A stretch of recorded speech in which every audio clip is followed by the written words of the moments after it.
Hello மக்களே, welcome back another video. இப்போ video பண்ண எங்கே வந்திருக்கோம் பார்த்தீங்கன்னா, நம்ம அசோக் நகர் 81 ஸ்ட்ரீட் அந்த ஸ்ட்ரீட்டுக்கு வந்திருக்கிறோம். வந்திருக்கிற கடையோட பேர் பார்த்தீங்கன்னா வனிதா அக்கா டிஃபன் சென்டர்.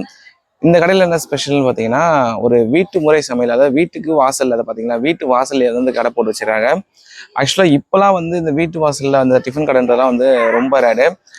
பட் ஆனால் கொஞ்சம் வருஷத்துக்கு முன்னாடி, அதாவது ஒரு 20 வருஷத்துக்கு முன்னாடிலாம் வச்சுக்கோங்க, மேக்ஸிமம் ஹோட்டல் கடைலாம் அவ்வளோலாம் இருக்க வாய்ப்பே கிடையாது. எப்படின்னா வீட்டு வாசல்லே தான் அந்த இட்லி கடையிலேருந்து எல்லாமே வந்து போட்டிருப்பாங்க. நம்ம அதை நிறைய பார்த்துருப்போம். அந்த 90s அந்த 2000 ஸ்டார்டிங்லாம் மேக்ஸிமம் அந்த மாதிரி தான் இருந்திருக்கும்.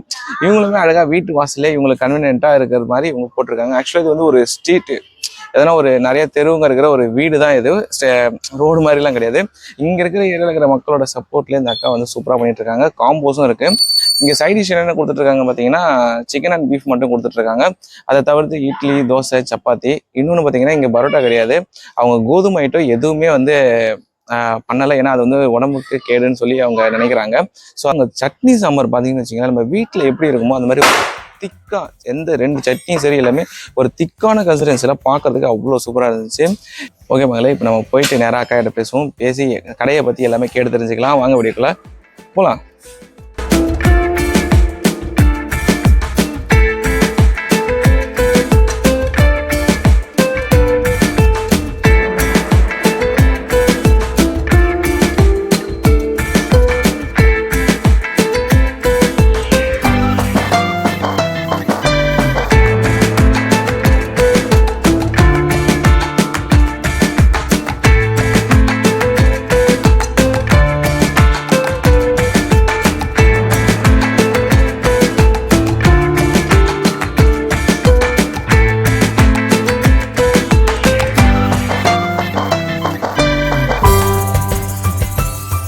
என் பேர் வனிதா. கடை பேர் வனிதா கடை. எவ்வளோ நாள் ஆகுது கடை ஆரம்பிச்சு? நான் 5 மாதம் ஆகுது கடை ஆரம்பிச்சு. கடை ஆரம்பிச்சு கொஞ்சம் வேலை பார்த்துட்டு இருந்தேன் ஒரு வீட்டில். அங்கே எனக்கு நின்றுட்டேன். அதனால நான் கடை வைக்கலான்னு ஒரு இதுக்கு வந்தேன். அவள் வீட்டில் சொன்னேன், சரி நீ வெய்ய நான் பார்த்துக்கிறேன், கூட ஹெல்ப் பண்ணுறேன்னு அவங்க சொல்லியிருந்தாங்க வீட்டில். அதனால நான் கடை வச்சுருக்கேன். என்னென்ன? நான் தோசை, இட்லி, காலையில் கடையும் இருக்கு என்கிட்ட.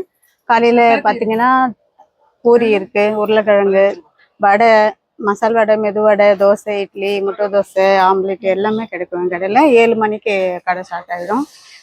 காலையில் 4 மணிலேருந்து அதை ஒர்க் பண்ணி எல்லா வேலையும் முடிச்சு வச்சுருவேன். அந்த மாதிரி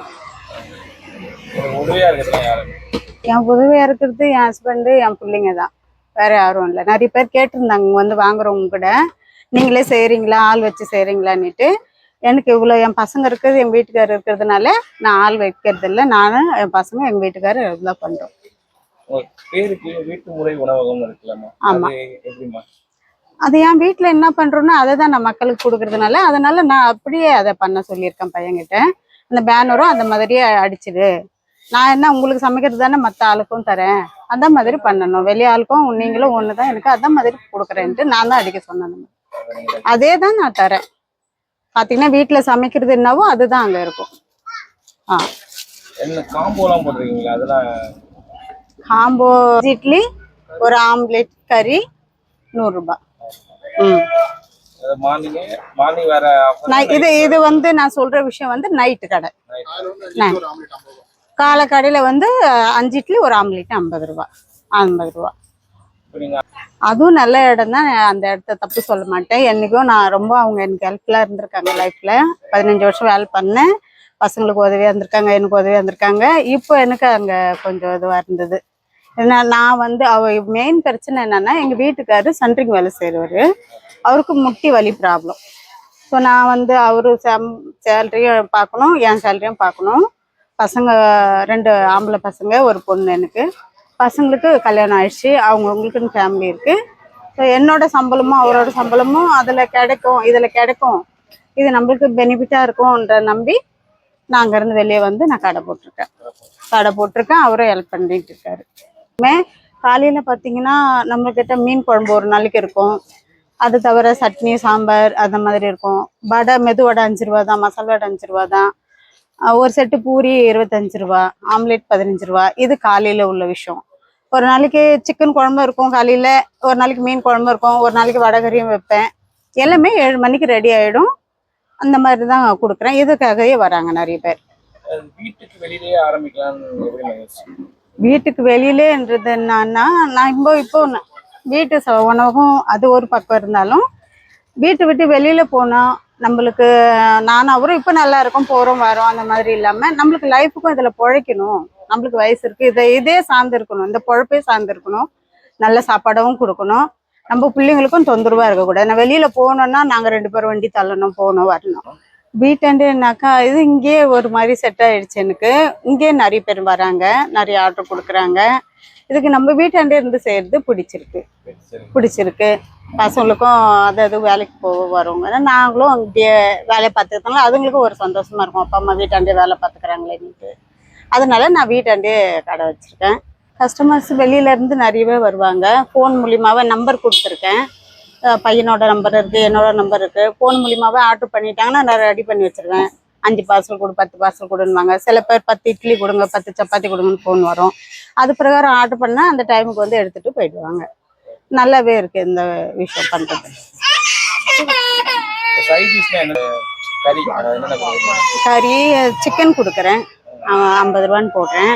பீஃபும் 50 ரூபான்னு போடுறேன். தவா கறியாவே பண்ணி கொடுங்க. சில பேர் தொக்காவே கொடுங்க, நான் ரைஸ் வச்சிருக்கேன் வீட்டில் அப்படின்னு கேட்பாங்க.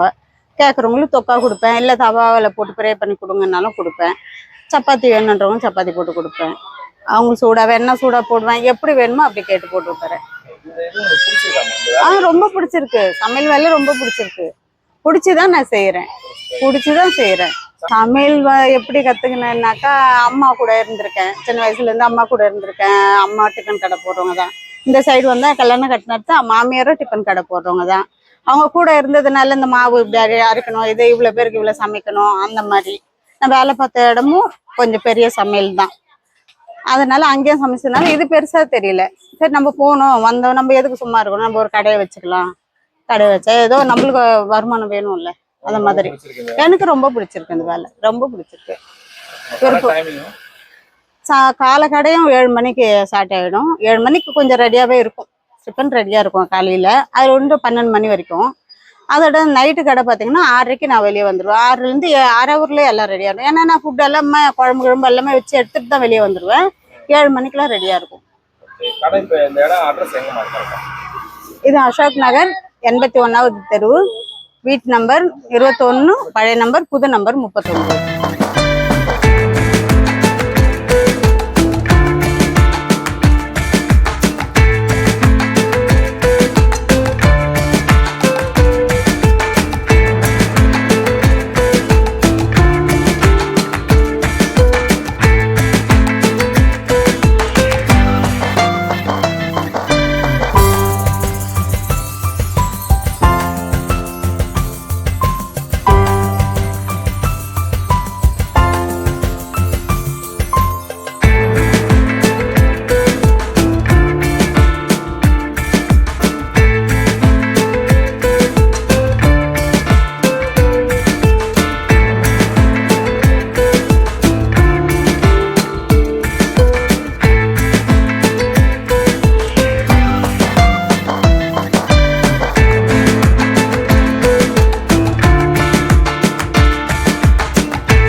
பேர் மெல்வின்.